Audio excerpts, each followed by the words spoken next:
بسم اللہ الرحمن الرحیم اعوذ باللہ من الشیطان الرجیم بسم اللہ الرحمن الرحیم الحمد للہ رب العالمین والصلاة والسلام علی رسولہ الکریم اما بعد السلام علیکم ورحمۃ اللہ وبرکاتہ۔ سامعین اکرام، پچھلے ایپیسوڈ میں ہمارے نبی حضرت محمد الرسول اللہ صلی اللہ علیہ وسلم پر نزول وحی کے اقسام اور پیغام ربانی کی تبلیغ کے حکم کے بارے میں روشنی ڈالنے کی کوشش کی گئی۔ لہذا اب ہم نبی کریم صلی اللہ علیہ وسلم کی پیغمبرانہ زندگی اور دعوت کے ادوار اور مراحل کا جائزہ لے رہے ہیں۔ اللہ ہماری رہنمائی فرمائے، آمین۔ اس بات سے ہم سبھی واقف ہیں کہ نبی کریم صلی اللہ علیہ وسلم کی پیدائش مکہ میں ہوئی تھی، لہذا آپ صلی اللہ علیہ وسلم کی پیغمبرانہ زندگی کا آغاز بھی مکہ ہی میں ہوا، جیسا کہ پچھلے ایپیسوڈ میں آپ ملاحظہ فرما چکے ہیں۔ حضور صلی اللہ علیہ وسلم کی پیغمبرانہ زندگی کے 13 سال مکہ میں اور 10 سال مدینہ میں گزرے تھے۔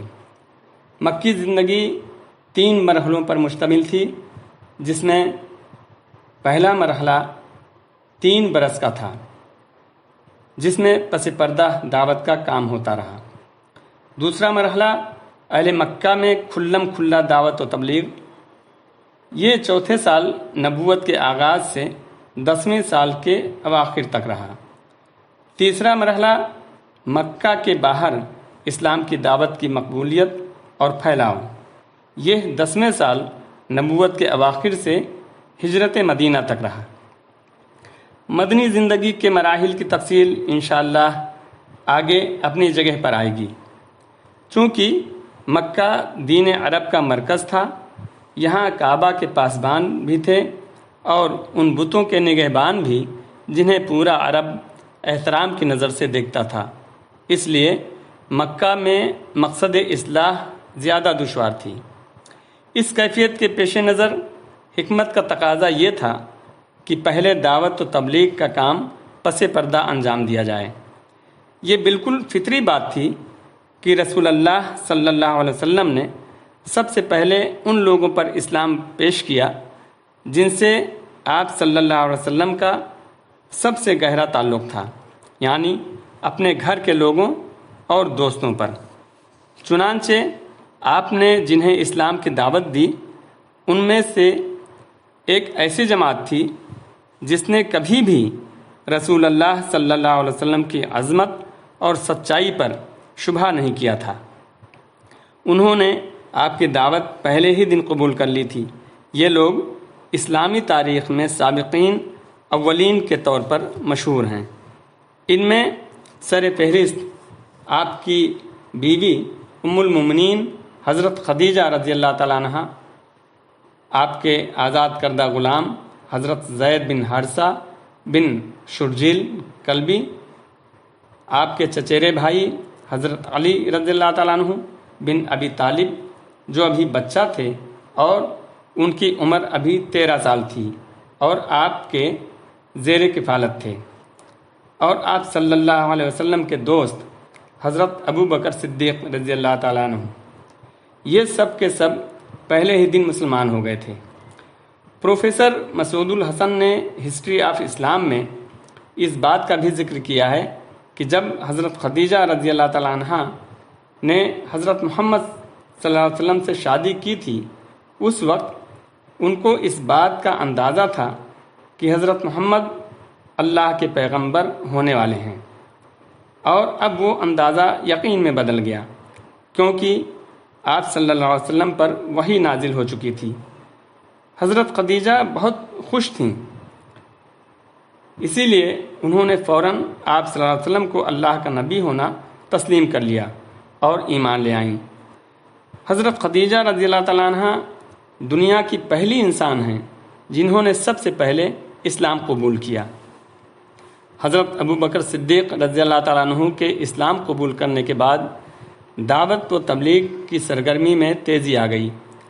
حضرت ابو بکر صدیق رضی اللہ تعالیٰ عنہ بڑے ہردل عزیز، با اخلاق اور دریا دل انسان تھے۔ ان کی مروت، دور اندیشی، تجارت اور حسن سلوک کی وجہ سے لوگ ان سے بہت متاثر تھے، لہٰذا انہوں نے اپنے پاس آنے جانے والے لوگوں میں سے جس کو قابل اعتماد سمجھا اسے اب اسلام کی دعوت دینی شروع کر دی۔ ان کی کوشش سے حضرت عثمان رضی اللہ تعالیٰ عنہ بن عفان، حضرت طلحہ بن عبید اللہ، حضرت زبیر، حضرت عبد الرحمن بن عوف، حضرت سعد بن ابی وقاص وغیرہ رضی اللہ تعالیٰ عنہ ایمان لائے۔ یہ بزرگ اسلام کا دستہ تھا۔ شروع میں جو لوگ ایمان لائے انہی میں حضرت بلال حبشی رضی اللہ تعالیٰ عنہ بھی ہیں۔ ابن ہشام نے اپنی تصنیف کی جلد اول میں صفحہ نمبر 245 سے 262 کے درمیان سابقین اولین میں ایمان لانے والوں کی تعداد 40 سے زیادہ بتائی ہے۔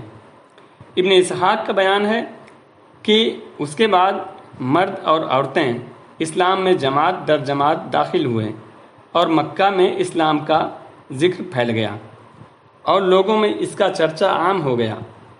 شروع میں یہ لوگ چھپ کر رسول اللہ صلی اللہ علیہ وسلم کی رہنمائی میں دینی تعلیم سیکھتے تھے، کیونکہ تبلیغ کا کام ابھی انفرادی طور پر پس پردہ چل رہا تھا۔ سورہ مدثر کی ابتدائی آیات کے بعد وحی کی آمد پورے تسلسل اور تیزی کے ساتھ جاری ہو چکی تھی۔ اس دور میں چھوٹی چھوٹی آیتیں نازل ہو رہی تھیں۔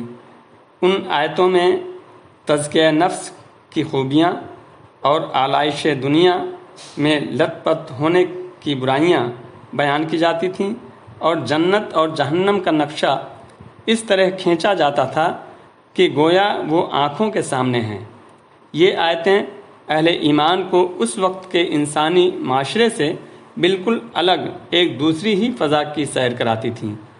شروع میں جو کچھ نازل ہوا اسی میں نماز کا حکم بھی تھا۔ مقاتل بن سلیمان کا قول ہے کہ اللہ تعالیٰ نے ابتدائے اسلام میں 2 رکعت صبح اور 2 رکعت شام کی نماز فرض کی تھی، کیونکہ قرآن مجید میں سورہ مومن کی آیت نمبر 55 میں اللہ تعالیٰ کے ارشاد ہے وَسَبِّحْ بِحَمْدِ رَبِّكَ بِالْعَشِيِّ وَالْإِبْكَارِ، یعنی صبح اور شام اپنے رب کی حمد کے ساتھ اس کی تسبیح کرو۔ ابن حجر کہتے ہیں کہ نبی کریم صلی اللہ علیہ وسلم اور اسی طرح آپ صلی اللہ علیہ وسلم کے صحابہ اکرام رضی اللہ تعالیٰ عنہم اجمعین واقعہ معراج سے پہلے قطعی طور پر نماز پڑھتے تھے۔ البتہ اس میں اختلاف ہے کہ نماز پنجگانہ سے پہلے کوئی نماز فرض تھی یا نہیں۔ مؤخر اسلام مولانا اکبر شاہ خان صاحب نجیب آبادی کی تصنیف تاریخ اسلام جلد اول صفحہ 101 پر مذکور ہے کہ ایک روز جبریل امین حضرت صلی اللہ علیہ وسلم کو دامن کوہ میں لائے۔ آپ صلی اللہ علیہ وسلم کے سامنے خود وضو کیا، حضور صلی اللہ علیہ وسلم نے بھی اسی طرح وضو کیا، پھر جبریل امین نے نماز پڑھائی۔ مختصر السیرہ از شیخ عبداللہ صفحہ 88 پر ایک حدیث نقل کی گئی ہے جس کی روایت یہ ہے کہ رسول اللہ صلی اللہ علیہ وسلم پر ابتداً جب وحی آئی تو آپ صلی اللہ علیہ وسلم کے پاس حضرت جبریل تشریف لائے اور آپ صلی اللہ علیہ وسلم کو وضو کا طریقہ سکھایا۔ جب وضو سے فارغ ہوئے تو ایک چلو پانی لے کر شرمگاہ پر چھینٹا مارا۔ ابن ماجہ نے بھی اسی مفہوم کی حدیث روایت کی ہے۔ برا بن عازب اور ابن عباس رضی اللہ تعالیٰ عنہ سے بھی اسی طرح کی حدیث مروی ہے۔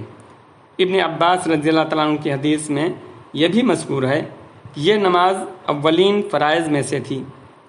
ابن ہشام کا بیان ہے کہ نبی کریم صلی اللہ علیہ وسلم اور صحابہ کرام رضی اللہ تعالیٰ عنہم اجمعین نماز کے وقت گھاٹیوں میں چلے جاتے تھے اور اپنی قوم سے چھپ کر نماز پڑھتے تھے۔